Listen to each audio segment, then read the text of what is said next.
Welcome to Book Talks, the show that speaks to education, health, entrepreneurship, and so much more. Hi, South Africa. Welcome to another episode of Book Talks. I am your host, Munjezi Makuba. With me today, I have Mr. Ephraim Tlhako. How are you, Mr. Ephraim Tlhako? I'm good. How are you, Munjezi? I'm also fine. Can you please kindly introduce yourself to our audience? Okay, great stuff. Hi, my name is Ephraim Tlhako. I'm the acting CEO for the Film and Publications Board. All right. Can you please tell us more about the Film and Publication Board? All right. So the Film and Publication Board is a public entity established through the Films and Publications Act of 1996, but obviously amended, I think, recently in 2022. So our role really is to regulate the distribution, production, and possession of films, games, and certain publications. But at the core of our mandate really is to protect children against exposure to prohibited or harmful content, or for children being exposed as subjects within the child sexual abuse material. So that's at the core of our mandate. We also promote online safety, ensuring that the public, especially children, are aware of online harms and how then to protect themselves within the online space. Wow, interesting. So does it also have to do with regulating children pornography? Yeah, so as I said, one of our key responsibilities is to make sure that we're protecting children against exposure. What we are seeing, especially with the usage of technology and the growth of technology, we are seeing children being used in pornographic images or films. And we need to caution the public that exposing children to child sexual abuse material, which was referred to in the past as child pornography, we want to use the term child sexual abuse material because really children cannot be participant in a pornographic feature or whatever. That's child sexual abuse material, and we've seen a lot of cases where people were prosecuted for having either exposed children or made children become part of that material, because really it's about violating and exposing children. It's about the exploitation of children. It's not something that we can say it is content that is in the public. So we do work very closely. One of our sections deals specifically with the distribution and possession of child sexual abuse material, or also material depicting violence against children. So you are not supposed to be in possession of such material. You are not supposed to be distributing it. More importantly, you are not supposed to be producing it, because that is a criminal offense. Wow. So can you kindly give us examples of those child pornography cases you've dealt with? So there was a case that the Film and Publications Board was involved in. In fact, we've been involved in a number of cases, but I'm just going to refer to one case because it received a lot of media attention. There was a famous Ackerman case. There was Mr. Ackerman was found guilty of production and possession and distribution of child sexual abuse material. Essentially, he was involved as part of the ring where children were exposed, children were lured into a certain environment, and images and videos of them were taken, and they were then, like I'm saying, it was a ring. So Mr. Ackerman received multiple life sentences, and the courts are not playing when it comes to these cases. There are a lot of cases that FPB is involved with. I mean, in the last financial year, which ended March 2025, we had about 18 cases that we were involved in, and these are just cases that we are involved in, or at least we are working with the SAPS on. There are other cases, obviously, that the ACPS is working alone on them, but in all the cases that we have worked on, we are glad to say that there's been successful prosecutions, meaning that people have been sentenced and they've received hard sentences in dealing with those, because our child protection officers work very closely with law enforcement agencies in analyzing such content and providing evidence in the court of law, ensuring that this is a child sexual abuse material, and the perpetrator is actually exploiting children. And in the cases that we've been involved in, we have managed to have prosecutions, successful prosecutions of those. Wow, interesting. Do you think these child protection regulations are also strict in other countries? The reason why I'm asking this is that ahead of this other case of Balenciaga, I don't know if you know the brand. Sure. It's a clothing brand, something like that. There are Sure. people who buy branded items who know, Yeah. especially celebrities, Yes. where they were involved. I don't know much the full information about the story. Where I heard that they were taking pictures of kids those kids were holding into sexual toys, Sure, sex toys. sure, Yeah. sure. So after that, I'm not sure if they were boycotted or what, because I've been seeing other celebrities Yeah. wearing the same brand, and it Yes. seems like it's still existing. Yeah. So like, I don't. What do you say about that? So that is Yeah. very disturbing. So we work very. We were not aware of such. But indeed, when we're saying exposing children to child sexual abuse, it's exactly that, because you are now sexualizing children, or at least putting children in a sex which then those images can be interpreted indifferently, and children should not be seen or equivalent to a sexual, sort of whatever. So in cases such as that, that's why we work very closely with our international partners or stakeholders across the globe, because we're realizing that, like we're saying, these issues are not just limited to the SA borders, for example, because these are crimes within the internet, and internet is borderless. So we work very closely. We are a member of what is called In Hope International Network of Hotlines, where all child sexual abuse material that are happening within the world can be sort of reported. We also operate our own hotline as a member of the In Hope. We also operate our hotline where people can lodge complaints with us. If you are picking up child sexual abuse material online, you can lodge complaints with us. So go to our website, fpb.org.za, and lodge such complaints with us. Also, we are also part of what we're calling the GOSEN, or Global Online Safety Regulators Network, working with our partners internationally on lessons learned, benchmarking, how are other countries dealing with such issues, so that we don't have to reinvent the wheel. Whatever that's working in other countries, we can implement that, because we are realizing that crimes, technology facilitated crimes or crimes within the internet are borderless. So they are not just focusing on jurisdictions of South Africa, and it's important that we learn from other countries. But for a specific case that it will be important just for us to follow up on it and see how it ended up, so that we know how best can we deal with it going forward. Oh, okay. Because there are situations where some people, like a person might say that they're a bit oblivious when it comes to what is harmful and what is acceptable. Yeah. Sometimes a person might be watching things with their children, not knowing that is harmful, because according to them, to their own standard, they are used to watching those kind of content, even when they were young. Even now, when they're watching with their kids, to them is their normal. Yeah. So how do I know that something is harmful or is not acceptable?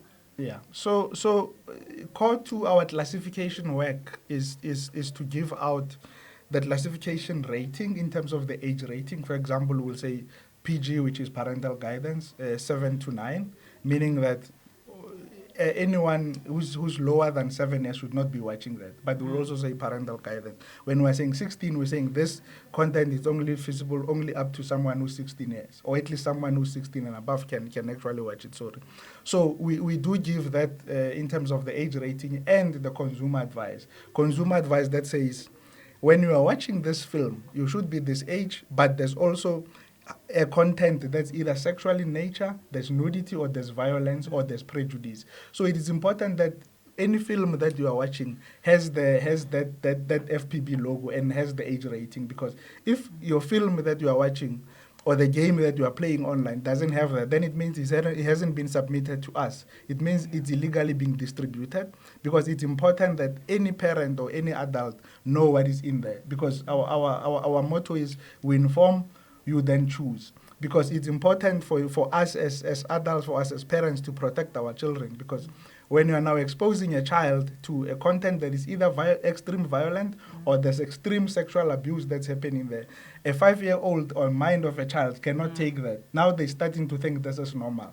They're starting to now live outside. For example, if they're playing games and there's extreme violence, we are seeing that now being played out in a school playground, because they think this is normal. So it's still our responsibility as adults in the room to saying, look, my child, this says you should be 16 and above, and you are still 13, you should not be watching this. Let's rather watch this. But it's very important. That's why we're saying we can come up with all the rules, we can come up with all the regulations. It's still our responsibility. Hence, one of our key programs is online safety program, where we teach parents, because we are aware aware that people may not be aware of such things, but the psychological impact on a child who's exposed to content that's above their age, they cannot process this. They start to believe this is normal. So honestly, out there, parents, guardians, adults, it's our responsibility to protect the child and make sure that at least we can still have a functioning society going forward. Yeah, indeed. Because one thing about children, they copy everything. Yes, exactly. Even the things that are harmful and not acceptable. Exactly. So what we're picking up is that we go to the schools, we go to classrooms, we take our message directly into the classrooms, our online safety program, because we're realizing that children at that young age, they can already pick up. I mean, our children are much more woke than us. They can pick up. They're saying, but I'm 7. Why am I watching this? I should not be watching. Or at least people from FPB told us that we should not be watching this. Or why are you making me watch this? We're realizing that children, when we're getting the message from the young age, they can already start picking up that, why am I watching this? I should not be watching this. And hence our message, either in all the outreach and activities that we're taking out, we're making sure that we get the message directly to kids, directly to teachers, because they're engaging a lot. Most of the day, children are engaging with the teachers. So we work very closely with partners such as Department of Basic Education, Social Development, just really getting the message out there and ensuring that both children and the public and adults are aware of the harms that, prohibited and harmful content can have on a young mind. Yeah, wow, yeah. So how successful are then to the processes when it comes to ensuring that those perpetrators get a harsh sentence or a harsher sentence? Okay, so our act is very clear. Possession and distribution or production of child sexual abuse material. In fact, there are other prohibited content which probably on another day we can talk about. But specifically on child sexual abuse material, there are penalties aligned to that, meaning that it's not even about a complaint being laid. It's fair and square, simple. It's a criminal offense. You should not be possessing such material. You can then be sentenced. There's a criminal process that needs to go through. There's a prosecutory process that needs to go through because that is a criminal offense. But the penalties are there. There can be either fines. But we have seen that in most cases, because we are realizing that in these child sexual abuse material cases, you wouldn't find one person having one video or one image. It will be thousands and thousands of images. I mean, as I was referring to the 18 cases we had in the previous financial year, which ended March 2025, we analyzed about 118 or about 120,000 images. Mm-hmm. This is both images and films of child sexual abuse material. And on average, we're getting about 10,000 materials per case. So you can imagine that is a ring. It's not just someone innocently taking videos of a child. And because there's a marketplace, there's actually a trading place where people are actually making these videos, producing these images and video, and there are those that are willing to buy those. Hence, then the courts are very harsh when it comes to penalties that they should. But our act is very clear on how to deal with such cases. But again, we're empowered by the Cyber Crimes Act as well, which came into effect, I think, in 2020. Where cases such as this or cases that are facilitated by technology, criminal cases that are facilitated by technology, Cyber Crimes Act, the Film and Publications Act together, a Child Protection Act as well, together they can make sure that harsh sentences can be meted out to those that are doing this. But like I said, in the cases that we've been involved in, we are glad to say that there have been successful prosecutions of all of those cases where people got multiple life sentences for doing that. And we really want to send the message out there that this is not something that courts are taking for granted. It's not something that the FPB is taking light. If children are being abused online, we will take a strong stand on it because we need to make sure that we still have a function in society. We can protect our most vulnerable because children are vulnerable. They did not give consent. And you can imagine images and videos of a child who's 5. One day they're going to be 30. And they're saying, but I did not give consent to this. Yeah. And one thing we always tell our children in schools is that the internet never forgets. The images and videos of you now as a youngster, they will stay on the internet forever. You will be 40 one day, you'll be an adult, you're still going to see yourself. So the internet keeps receipts. Your digital footprint is very important. You need to protect yourself, but most importantly, it's our responsibility as adults in the room to protect our children, especially, and creating an online space that can be good for our children. They can learn from the online space. They should not see it as this big jungle. Yeah. but it's our responsibility to protect them rather than exploiting them. I'm so glad that they're getting a harsher sentence. Yeah. Because you know what I don't understand? It's very sickening that in today's world, the people are doing this kind of things. Because what happens in the mind of an adult to objectify a child, that is something that I will never be able to comprehend. Yeah, no, it is something that we're really dealing with, where as a parent or as an adult, you are innocently taking images or videos of a child, either they are swimming or and then you are sharing pictures either on WhatsApp and we know now you're sending one friend that image, but within minutes that image is already on multiple WhatsApp groups, it's already on the social media. So next thing, your innocent picture taken of a child now finds itself on a porn site, and the child will now grow and see themselves on such. So our acts and I'm so all over the world, countries are taking a strong stand as it comes to distribution of child sexual abuse material. Wow, amazing. So can you please explain to us what is censorship and what does your corporation have to do with censorship? Because there are some people who have a wrong idea about what censorship is and how you do get involved in it. Yeah. So the Film and Publication Board, unfortunately for its sins, before pre-democratic days of South Africa, could have was seen as a censorship board, because the government of the day then was then using the organization to block certain material not going out, essentially putting a sort of a propaganda or being used towards the propaganda machine. But we have since transformed. The Films and Publications Act in '96 was realizing that we are now a democratic society. There's freedom of expression, but also balancing the right, because there's no right that is exclusive. The only right that's exclusive is the right to life. The other rights, depends on the circumstances as well. So even today, people still see the FPB as a censorship board or a censorship body.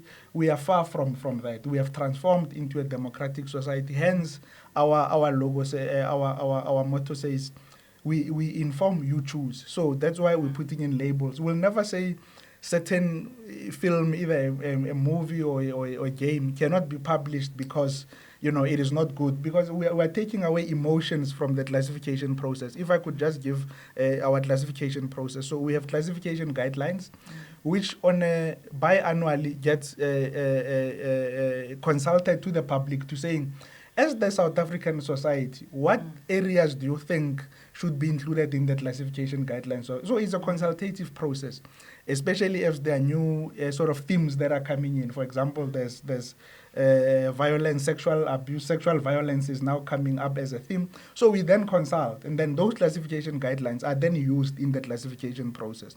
So our FPB then sits down, watches the film, plays the game, and say, okay, we're picking up violence, we're picking up nudity, and then against the level of that, it can either be high or it can be moderate or it can be low. Based on that, then the matrix tells us, okay, this can be a 16 rating or this can be a 13 rating. So those classification guidelines are published on our website. Those classification guidelines are consulted with the public. It's not something that we sit in a corner and come up and say, no, this is a 16. It's not a thumbs up. It's informed by the classification guidelines, and those classifiable elements are sort of a consultative process.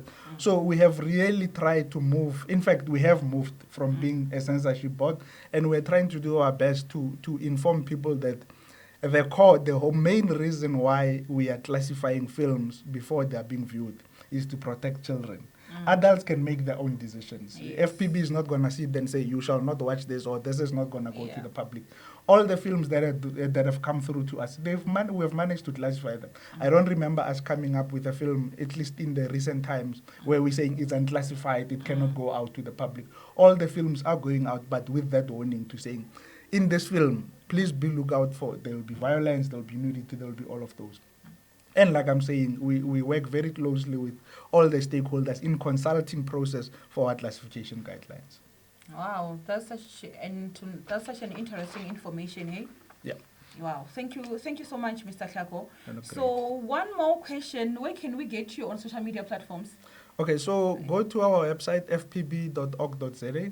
I think all our social media platforms are there. I think for me, if I were, I wouldn't want to name them one by one, but go to our website. I think it's an easy one, fpb.org.za. All the social media platforms, all the handles are there, and also our hotline where you can lodge complaints with us. All the details are there. Oh, all right. Sure. So one more thing. I Yeah. know I said one more thing. Yeah. So what do you have to say about Child Protection Week? Yeah, so we are coming from the Child Protection Week, which we celebrated, and we worked very closely with our partners, Department of Social Development, because they were the lead. We worked very closely with the basic education. We partnered basic education in the Free State, where we worked on the online safety program and ensure, like I was saying, ensuring that children in schools are aware of, the dangers of the online space. So really, it's our responsibility as adults, it's our responsibility as parents to protect children because they cannot protect themselves. The online space and the access to devices makes it difficult or easy for children to access content online. So as parents, we still have a responsibility to make sure that we are aware of what our kids are downloading on our phones, on their phones or on their devices. What is it that they are watching? What kind of content they are watching? We are not saying, be a police officer and check what children are, but it's still your responsibility. Once in a while, do random checks. Yeah. Check what your child is downloading, what kind of online games are they playing. But there are also other apps that you can download on your phones so that you can monitor what they're doing. Sometimes, if the child wants to download something that is above their age, they'll ask you for permission or not. So at least you can still have that, because devices are not going to parent for us. We still need to do our job as parents, as adults, ensuring that we can protect our children. But very successful Child Protection Week we had.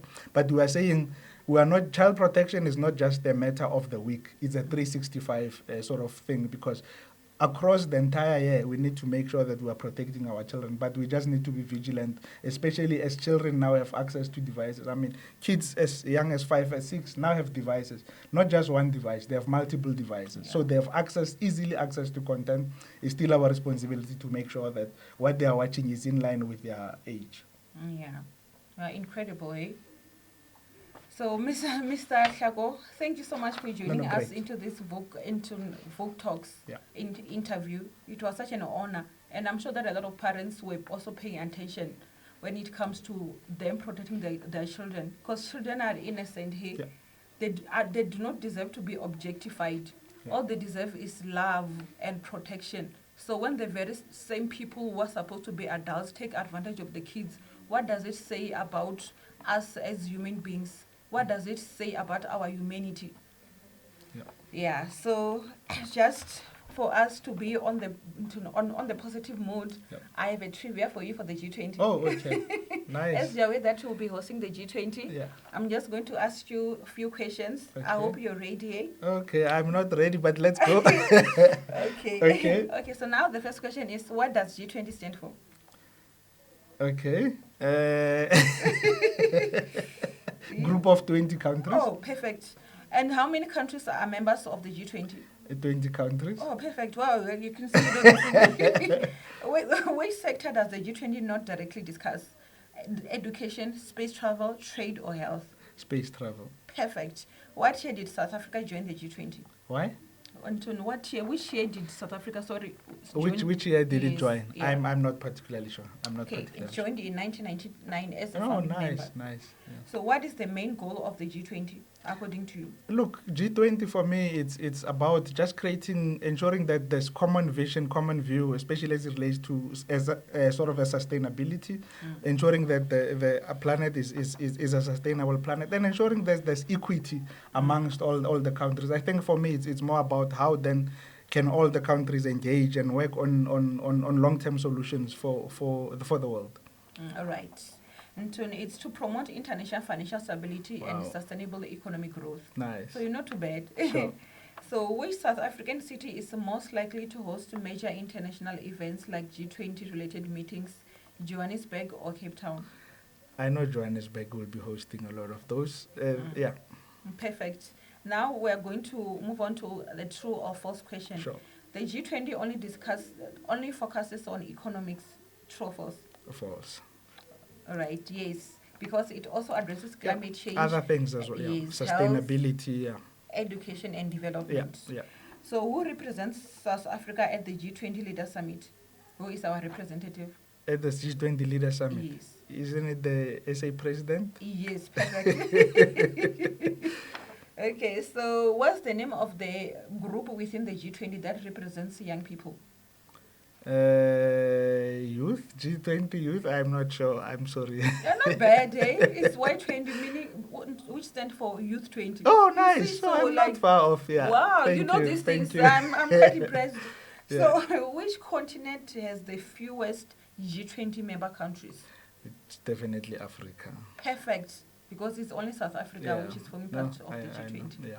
Wow, I'm so impressed, eh? Thank you. Yeah, you are more knowledgeable about these things, maybe even Yeah. more than me. Yeah. Thank you. Well, thank you so much, Mr. Tlhako, for joining us. It was such an incredible interview Yeah. and very insightful. No, it was a pleasure. Thank you so much. And thank you, South Africa, for tuning into this episode of Book Talks. Till we meet again from Nemkororo Hamakuba. Ah.